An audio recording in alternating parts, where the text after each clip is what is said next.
요한복음 10장 7절부터 10절 말씀 보겠습니다.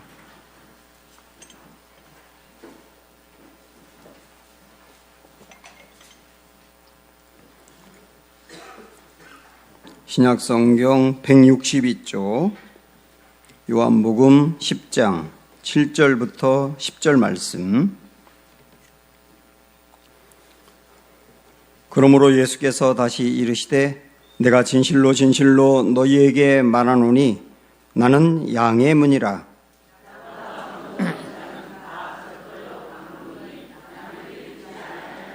내가 문이니 누구든지 나로 말미암아 들어가면 구원을 받고 또는 들어가며 나오며 꼴을 얻으리라. 도둑이 오는 것은 도둑질하고 죽이고 멸망시키려고 하는 것뿐이요 내가 온 것은 양으로 생명을 얻게 하고 더 풍성히 얻게 하려는 것이라. 아멘.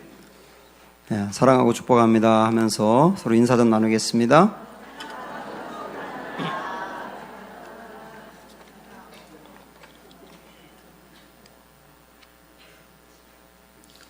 네, 대부분의 사람들이 여행에 대한 아주 좋은 추억들을 많이 가지고 있습니다. 그 여행 이야기 참 많이 하시죠. 저도 그렇습니다. 특별히 저는 2009년도 몽골에 갔던 여행을 참 많이 기억을 하고 있어요. 목사님들과 함께 몇 주 동안 단기 선교를 갔었는데 특별히 12인승 차를 타고 그 초원을 하루 종일 달렸습니다. 낮과 밤. 온 세상이 다 파랗게 펼쳐져 있더라고요. 그걸 보면서 몽골 사람들이 이 시력이 좋은 이유가 있겠다 이런 생각이 들었습니다. 양들이 목자를 따라다니면서 이리저리 뛰어다니고 풀을 먹는 것을 보는 것도 보는 것만으로도 마음이 따뜻하고 평화로워졌습니다. 어떤 양은 새끼 양은 막 풀을 정신없이 먹다가 무리들과 목자를 잃었습니다. 저기 가 있거든요. 그러니까 너무 깜짝 놀래가지고 막 집어 또 무리들로 달려가는 모습을 보니까 또 재미기도 하더라고요. 어떤 양은 아예 목자와 무리들을 잃어버리고 혼자 떨어져 버렸어요. 그래서 차를 타고 가는데 그 양하고 우리가 눈을 마주쳤는데 완전히 겁에 질려 있는 겁니다. 갑자기 우리 예수님 생각이 나면서 양들을 잃어버렸을 때 그 양 한 마리를 찾기 위해서 온 산을 헤매며 찾았다고 했는데 저 목자도 그랬으면 좋겠다 이런 생각이 들더라고요. 그 양들을 보면서 제가 선교사님에게 질문을 했습니다. 쟤네들은 어디서 잡니까? 잠은 어디에서 잡니까? 이렇게 물어봤더니 선교사님이 이런 말을 해주는 겁니다. 목자들은 들판의 곳곳에 임시 우리들을 만든다고 합니다. 그리고 풀을 먹다가 이제 밤이 되면 그곳으로 양들을 들여보내고 하루를 묵게 하는데 거기 보면 이렇게 문이 있긴 있지만 문짝도 없고 그리고 들어가고 나가는 그 문이 또 없는 거예요. 문틀은 있지만 거기는 목자가 눕는 겁니다. 그러니까 목자가 문이 되는 거예요. 문지기도 되는 것이고 그러면서 이 목자는 자기 양들을 그 안으로 다 이렇게 집어넣고 거기서 마지막으로 그 문에서 자기가 잠을 자요. 그러면 그 우리로 들어간 양들이 절대로 목자를 넘어서 밖으로 나가지가 않습니다. 그리고 늑대 같은 그런 짐승들로부터도 내 양들을 보호할 수 있는 거예요. 그래서 이 목자를 양의 문이다 이렇게 말할 수가 있어요. 이런 똑같은 일들이 우리 예수님 시대에 있었던 겁니다. 그래서 우리 예수님은 오늘 7절 말씀을 보니까 이렇게 이야기를 해요. 보세요. 시작. 그러므로 예수께서 다시 이르시되 내가 진실로 진실로 너희에게 말하노니 뭐라고요? 나는 양의 문이라 이렇게 말씀합니다. 나는 양의 문이라고요. 이 양의 문이라고 하는 뜻이 굉장히 중요하거든요. 먼저 우리 예수님이 나는 양의 문이다 이렇게 말씀하셨는데 지금 우리가 요한복음에서 보고 있는 이 말씀들을 보면 우리 예수님이 나는 누구누구다. 나는 어떠어떠하다. 이렇게 나는 무엇이다 라고 하는 용법을 계속 사용하고 있어요. 우리가 앞에서 본 것처럼 나는 생명의 떡이다. 나는 세상의 빛이다. 오늘은 나는 양의 문이다. 다음 주는 나는 선한 목자다. 나는 누구누구다. 이 용법을 계속 사용하고 있다고요. 근데 이 말씀은 출애굽기 3장에 있는 말씀을 생각나게 해요. 출애굽기 3장에 보면 모세가 하나님을 만납니다. 미디안 광야에서 하나님이 모세에게 모세야 너는 이집트로 가서 내 백성들을 건져내라 그렇게 말씀하시거든요.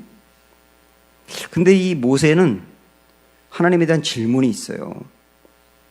왜냐하면 자기와 같은 히브리 민족, 이스라엘 민족이 지금 하나님을 믿고 있는데 하나님을 믿고 있는 이 이스라엘 백성들의 삶은 이집트에서 노예 생활을 한단 말이에요.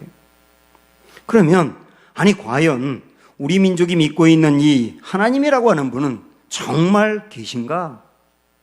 계시다면 자기 백성들을 노예 상태로 왜 그냥 두는가? 과연 우리가 믿고 있는 이 하나님이라고 하는 분은 정말 능력이 있는가? 이런 고민이 있다고요. 그래서 하나님은 모세에게 나타나서 하나님의 이름을 알려주세요. 그리고 내가 너에게 하나님의 이름을 알려주는데 이 이름을 이집트에 있는 너의 백성들에게 그대로 알려주라고 말씀합니다. 자, 우리 볼까요? 하나님 뭐라고 소개하는지. 시작. 하나님이 모세에게 이르시되 나는 스스로 있는 자니라. 또 이르시되 너는 이스라엘 자손에게 이같이 이르기를 스스로 있는 자가 나를 너희에게 보내신다 하라. 하나님을 뭐라고 소개해요? 스스로 있는 자라고. 스스로 있는 자라고 하는 말은 영어로는 여러분이 알고 있는 것은 I am who I am. 나는 나야. 이렇게 우리가 이해를 하고 있는데, 그런데 이 나는 스스로 있는 자라고 하는 말이 여기에서 나온 하나님의 이름이 압축하면 여호와거든요. 여호와. 근데 이 여호와라고 하는 나는 스스로 있는 자다라고 하는 이 뜻은 원문을 보다 더 잘 살려서 영어로 표현하면 I will be who I will be 이렇게 표현을 해야 되거든요. 이걸 해석을 하면 나는 되고자 하는 대로 될 나야. 더 어려우시죠?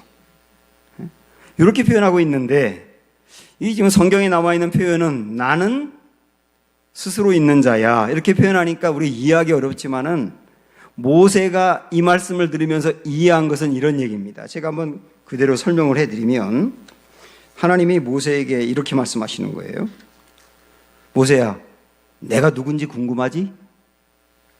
나는 내가 하기 원하는 일을 반드시 되게 하는 자야. 내가 이집트에 가서 명령한 대로 내 백성을 이끌어내 봐. 지금 내가 볼 때는 그 일을 못할 것 같지? 그러나 나는 내가 마음에 원하는 대로 되게 하는 나라고. 내가 내 백성들을 이집트에서 이끌어낼 때 내 말을 확인하게 될 거야. 가. 이러시는 거예요. 우리는 이 말씀을 잘 이해하지 못해도 모세는 스스로 있는 자가 어떤 뜻인지 이해가 된 겁니다. 자, 그러면 하나님이 이 말씀하시면서 하나님의 이름을 여호와라고 했는데요. 이 여호와라고 하는 말씀을 주기 전에 사실 먼저 주신 말씀이 있습니다. 여호와 하나님은 무슨 일 하시는지를 보여준 거예요. 자, 그 말씀을 한번 우리 읽어봅니다. 시작. 여호와께서 이르시되 내가 애굽에 있는 내 백성의 첫 번째 고통을 분명히 어떻게 해요? 보고 그 다음에 그들의 말미암아 부르짖음을 어떻게 해요? 듣고 그 다음에 그 근심을 알고 내가 어떻게 해요? 내려가서 그들을 애굽인의 손에서 어떻게 해요? 건져내고 그들을 그 땅에서 인도하여 쭉 나간 다음에 끝에 뭐라고 말씀하느냐면 데려가게 가려 하노라. 자, 이렇게 주님이 하나하나 말씀하셨단 말이죠. 이분이 여호와 하나님이라는 거예요. 우리 하나하나 살펴보면 여호와 하나님은 누구냐? 고통을 분명히 보시는 분이세요.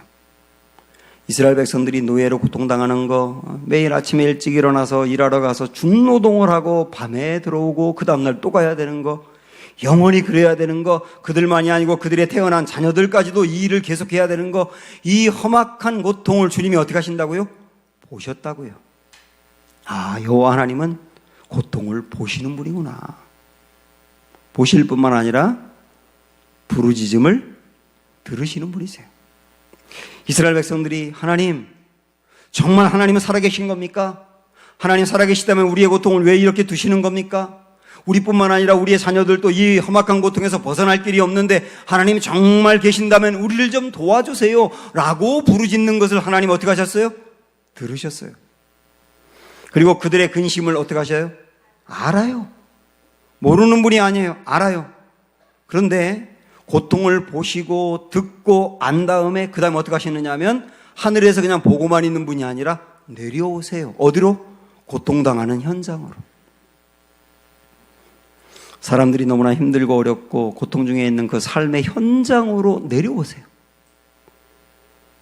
그리고 그들을 그곳에서 건져내세요.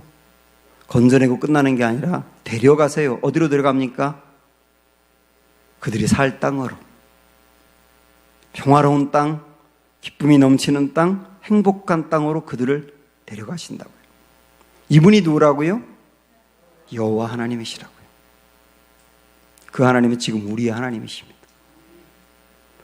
여기에 이렇게 보시고 들으시고 아시고 내려오시고 그 다음에 그곳에서 건져내시고 데려가시는 이 하나님을 히브리어로 한마디로 압축하면 샤켄하시는 하나님이에요.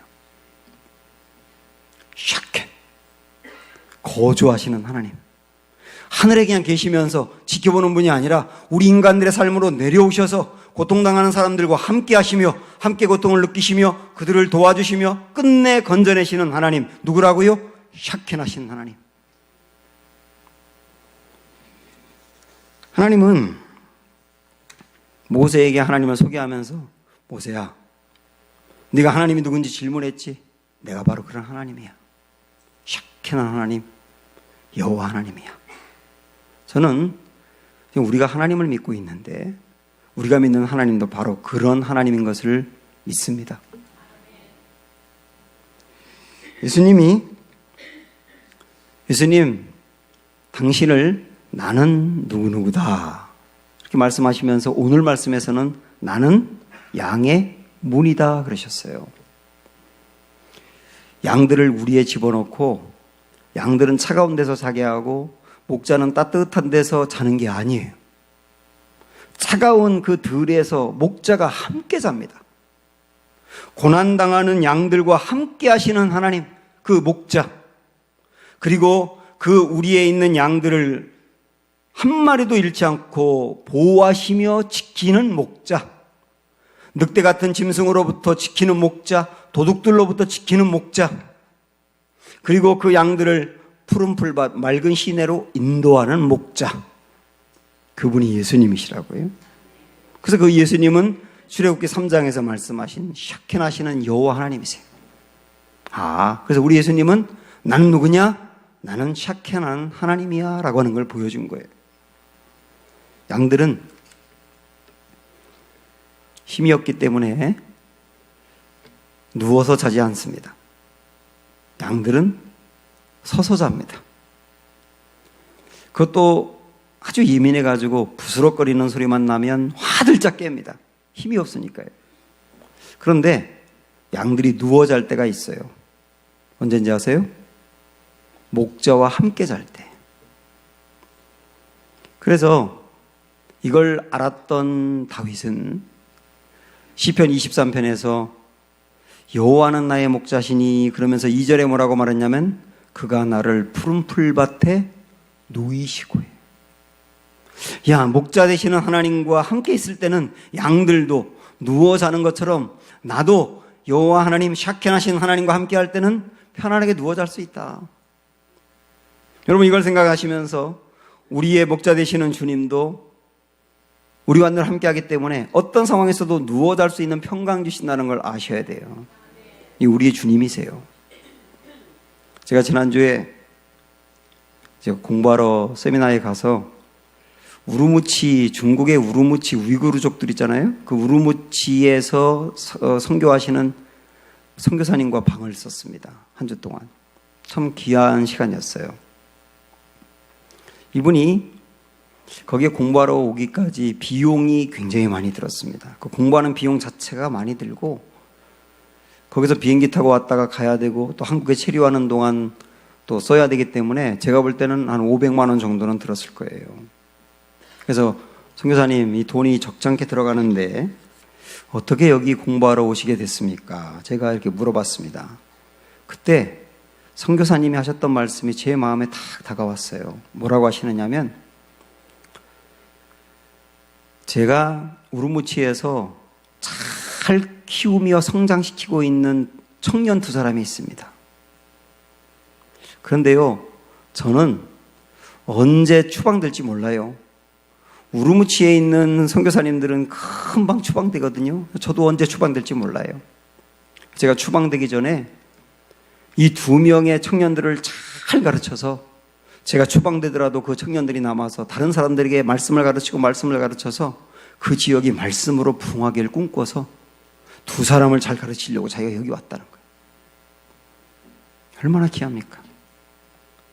그런데 선교사님이 한국에 오고 4일이 지나고 우르무치의 선교사님 50명이 추방됐어요.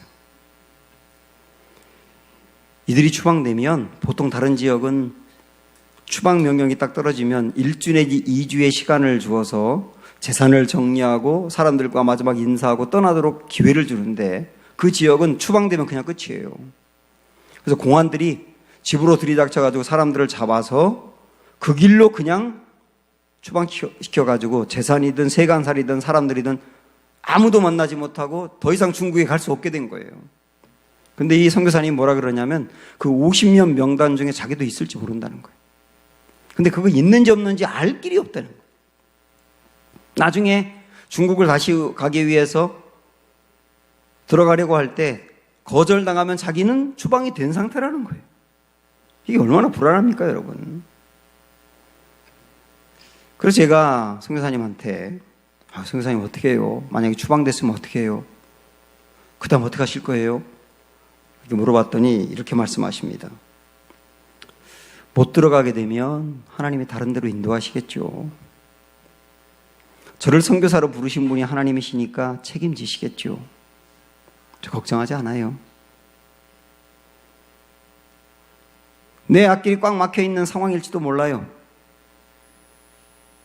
그런데 그 상황에서도 이렇게 이야기할 수 있는 것은 그 선교사님이 샤켄하신 하나님을 믿기 때문이에요. 고통을 보시는 하나님, 아시는 하나님, 신음소리를 들으시는 하나님, 내려오셔서 고통의 현장에 함께 하시는 하나님, 그리고 그 어려움에서 건져내시며 결국은 다른 길로도 인도하시는 하나님. 이 하나님을 믿는 사람은 앞길이 꽉 막혀있는 상황에서도 든든할 수 있다고요. 사랑하는 여러분, 우리 하나님은 샤켄하신 하나님이세요. 여러분의 하나님도 그 하나님이신 것을 믿고 지금 어떤 상황과 어려움이 있더라도 이 주님으로 인하여 힘을 내시기를 축복합니다. 우리 예수님은 양의 문이다 그러셨어요. 그 양의 문이라고 하는 말은 샤켄하시는 하나님의 의미가 있다고 말씀드렸습니다. 그런데 우리 예수님이 양의 문이다라고 하는 말씀은 또 다른 굉장히 중요한 의미가 있습니다. 9절 말씀 볼까요? 시작. 내가 문이니 누구든지 나로 말미암아 들어가면 어떻게 한다고요? 구원을 받고 또는 들어가면 나오며 꼴을 얻으리라. 예수님으로 말미암아 구원을 받고, 이 말씀을 나는 문이니 다음에 말씀하신 거예요. 그 나는 문이라고 하는 의미는 나를 통하여 구원받는 길이 있다라고 하는 말씀이에요. 구원을 받기 원하는 사람, 구원이 필요한 사람은 어떤 문을 통과해야 되느냐? 예수라고 하는 문을 통과해야 구원을 받는다는 뜻이에요. 그런데 이 말씀의 의미는 예수라고 하는 이 구원받을 수 있는 문, 오직 이 하나의 문, 예수라고 하는 하나의 문으로만 구원받는다는 뜻이에요. 우리 예수님은요, 그런 말씀 하시지 않았습니까? 나는 마음이 온유하고 겸손하다. 너희는 내게 나와 나를 배우라. 우리 예수님은 정말 겸손하셨고 온유하셨거든요. 그런데 온유하고 겸손하신 그분이 절대로 양보하거나 포기하지 않은 게 있어요. 목에 칼이 들어와도 포기하지 않고 어떤 경우든 절대로 양보하지 않은 게 있어요. 그게 뭔지 아세요? 지난번 우리가 본 것처럼 나는 하나님이다. 나는 하나님이다. 만약에 예수님이 나는 하나님이 아니야 라고 한마디만 얘기하면 죽지 않는데 죽음의 길을 선택하면서까지 우리 주님이 고집스럽게 지킨 게 뭐냐면 나는 하나님이다. 그 또 하나가 뭐냐면 나를 통해서만 구원받을 수 있다. 구원의 길은 오직 하나, 나를 통해서만 받을 수 있다. 이 두 가지는 절대 양보하지 않으셨어요. 그래서 우리가 다음에 보게 될 나는 길이요 진리요 생명이다. 이 말은 더 정확히 말하면 나는 구원을 받을 수 있는 유일한 길이요, 유일한 진리요, 유일한 생명이다. 그런 뜻이에요. 우리 예수님이 양보하지 않은 거, 구원받는 길은 오직 하나, 예수님으로만 가능하다. 그런 의미로 나는 문이다입니다. 구원받는 문이다. 우리 예수님의 이 말씀을 끊임없이 들었던 베드로가 사도행전 4장에서 사람들에게 설교한 내용도 한번 보시겠어요? 시작. 다른 이로서는 구원을 받을 수 없나니 천하 사람 중에 구원을 받을 만한 다른 이름을 우리에게 주신 일이 없음이라. 우리 하나님께서는 우리에게 구원받을 수 있는 다른 이름, 예수님 외에 또 다른 이름을 주신 적이 없다. 그 말은 뭡니까? 누구든 구원을 받으려면 예수 이름으로만 가능하다예요. 사실 이 말씀은 구약에 있는 성막에서도 미리 보여진 겁니다. 교인들이 성경을 읽다가 성막 얘기가 나오면 포기하는 경우가 많죠. 근데 이 성막은 굉장히 중요합니다. 먼저 이 출애굽기에 보면 하나님이 모세를 통하여 성막을 주기 전에 먼저 준 게 있어요. 뭡니까? 모세 올라와, 시내산으로 올라와. 그래서 성막을 주었거든요. 모양이라든지 크기라든지 용도라든지 이런 거 다 주셨는데 그 성막을 알려주시기 전에 먼저 말씀하신 게 있어요. 그게 뭐냐면 십계명입니다. 십계명을 대표로 하는 율법이에요. 그러니까 율법을 주신 다음에 이어서 주신 게 성막입니다. 그러니까 율법을 주셨다는 말은 뭐냐면 하나님의 백성들이 이 땅에서 살아갈 법을 주었다는 뜻이에요. 근데 그 법이 굉장히 자세하고 엄격합니다. 그 법대로 살기가 정말 어렵거든요. 그래서 하나님은 법을 주신 것으로 끝난 게 아니고 그 법을 어기면 죄인이거든요. 죄인이기 때문에 그 죄인은 멸망이거든요. 그러니까 너희가 법을 지켜야 돼. 아니면 멸망이야. 그리고 끝난 게 아니라 멸망받을 사람들에게 살아날 수 있는 길을 주었으니 그게 뭐예요? 성막이에요. 그 성막은 율법을 어겨서 죄인들이 죽어야 되는데 살 수 있는 길, 죄인들이 하나님을 만날 수 있는 길로 보여준 게 성막이에요. 그 성막은 제일 먼저 딱 어디를 통해 들어가느냐 하면 문을 통해 들어갑니다. 이 성막의 문이 상당히 중요한 의미가 있어요. 한번 스크린 보시면 성막의 문이 나와 있는데요. 뒤로 길게 기둥하고 하얗게 쭉 천막을 친 거는 이 성막의 길입니다. 이 길이는 대략 50m 정도 됩니다. 근데 이 앞에 빨간 거로 되어 있는 이 앞에가 입구인데 이 전체의 폭이 22m 정도가 돼요. 이 폭이 22m. 근데 22m 중에서 문이 9m 정도가 됩니다. 문이 9m라고요. 여기서 여기까지 9m 정도 되나요? 그 정도 되겠죠? 문이 이렇게 컸다고 생각을 해보세요. 그래서 성막의 중요한 특징은, 성막 문의 중요한 특징은 문이 크다는 거예요. 왜 크겠습니까? 성막은 뭐라 그랬어요? 죄인이 하나님 만나러 가는 길이다. 죄인이 하나님 만나러서 들어오는 길은 커야 된다. 그 말은 뭐냐면 누구든지 와라. 하나님 만나 구원받기 위해서 누구든지 와라. 제한이 없다. 다 와라. 다 받아준다. 다 와라. 그래서 우리 주님은 누구든지 주의 이름을 부르는 자는 구원을 받는다 그랬어요. 누구든지 오라고 물이 컸던 겁니다.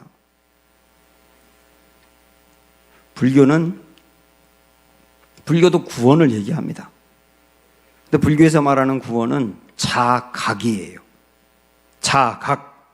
그건 뭐냐면 스스로 깨달음의 경지에 올라가는 거예요.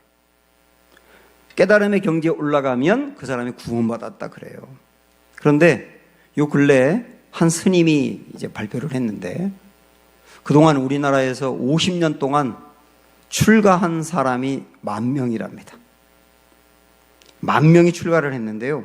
10,000명 중에서 깨달음의 경지에 올라가는 사람, 자기 자신이 그렇다고 인정하고 다른 사람도 인정한 깨달음의 경지에 올라간 사람이 몇 명쯤 될까요?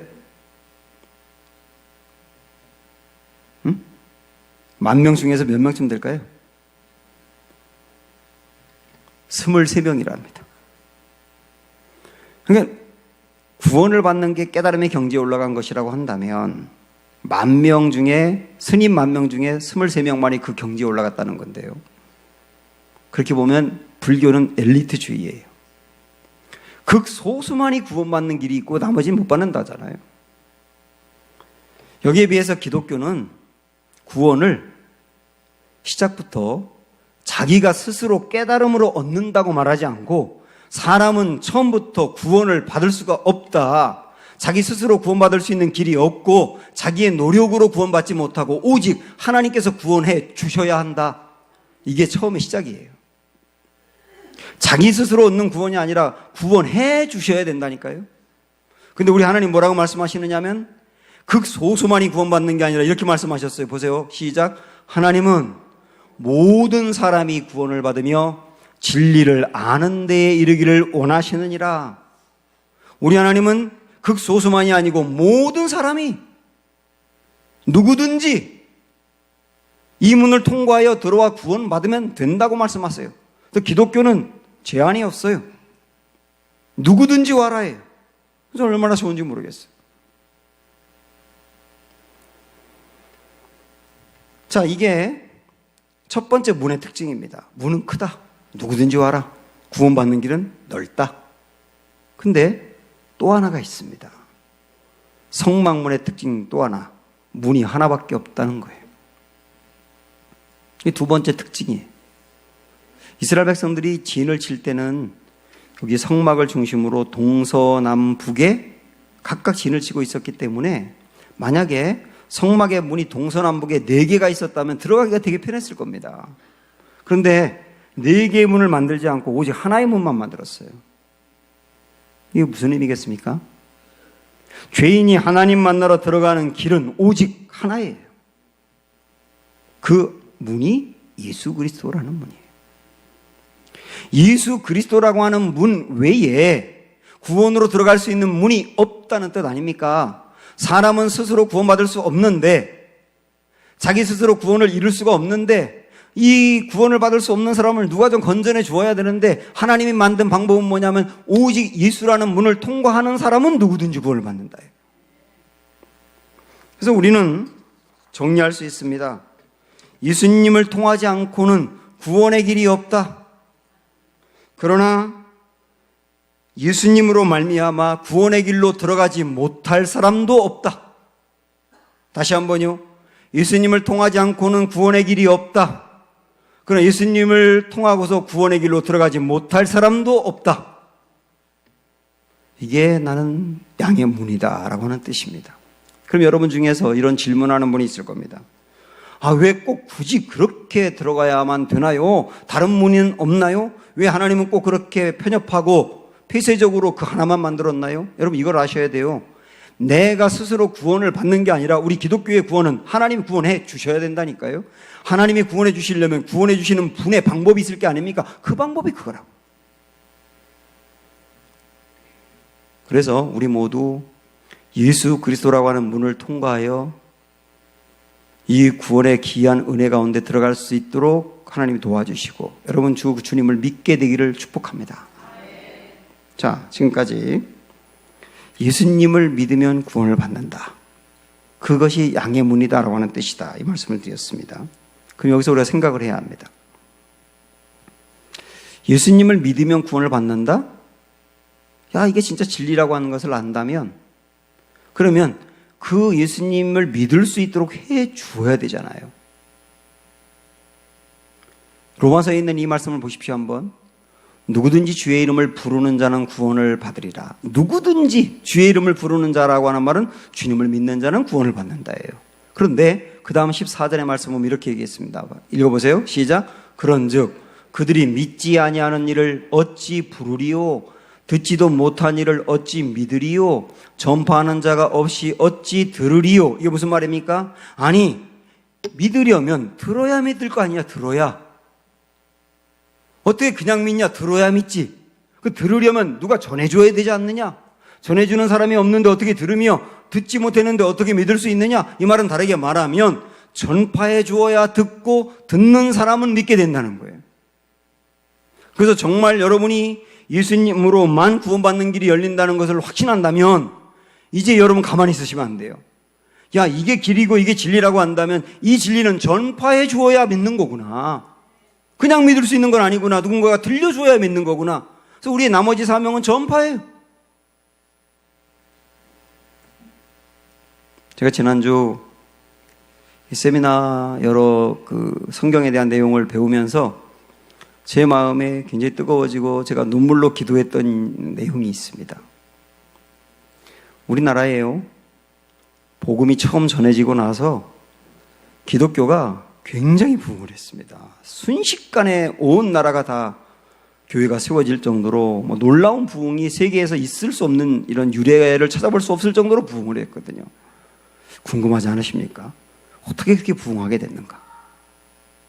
한 사람이 종교를 바꾼다는 게 보통 어려운 일이 아니잖아요.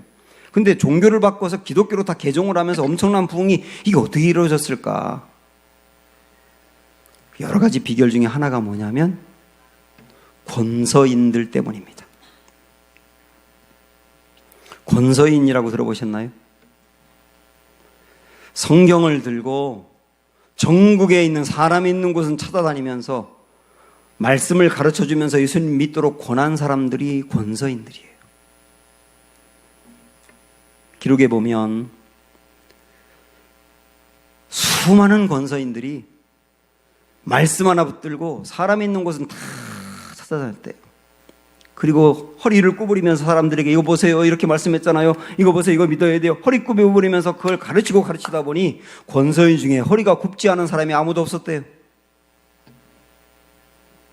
그 권서인들은 너무나 많은 곳을 돌아다니다 보니까 발이 다 부르텄답니다. 신발을 신고 가다가 사람들이 없는 곳에서는 신발을 아끼기 위해서 신발을 벗어 들고 갔대요. 맨발로 걸어 다녔답니다. 그리고 사람들 만나면 예의를 차리기 위해서 그때 신발을 신었답니다. 그리고 또 말씀을 가르치는 거예요. 그래가지고 권서인들의 발은 다 부르텄고 그래서 그 발로 밤을 깔 정도였다고 표현하고 있어요.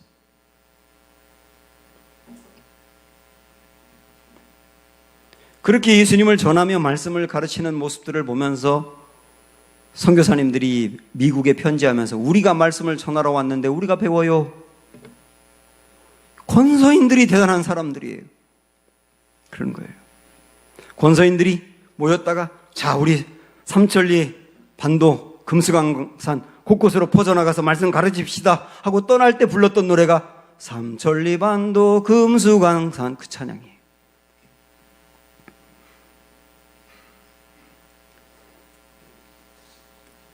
이들의 열기가 사람이 있는 곳마다 다 다니면서 말씀을 전하다 보니까 거기서 사람들이 예수님 믿는 역사가 계속 일어나는 겁니다. 그러면서 평상시에 농사를 짓던 사람들이 농한기가 되면 이제 다 모여가지고 우리 말씀 배웁시다. 말씀 배웁시다. 그래가지고 2주고 3주고 올라가서 천막 치고 말씀을 배운 게 사경이에요.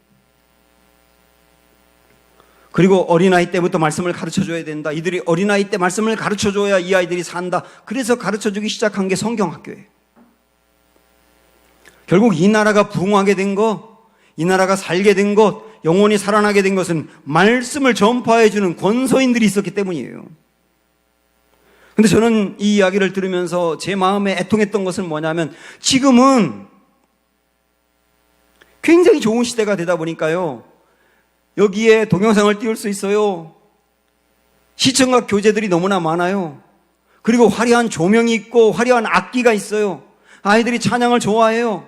수련회 가면 아이들이 방방 뛰면서 찬양합니다. 그런데 말씀을 배우지 않아요. 그러니까 은혜 받은 것 같은데 며칠 지나면 변함이 없는 거예요. 왜? 말씀을 모르니까요. 말씀은 생명이고 말씀은 진리이기 때문에 진리와 생명이 그 사람 속으로 들어가면 그 사람은 살아납니다. 지금 왜 교회가 이렇게 어렵냐? 왜 성도들의 삶이 이렇게 어렵냐? 왜 이렇게 성장이 안 되냐? 저는 말씀을 모르니까. 말씀을 모르는 이유는 말씀에 관심을 갖지 않고 말씀을 전하지 않으니까. 이렇게 말씀을 모르고 말씀을 전하지 않다 보면 이 나라 다음 세대 무너진단 말이에요.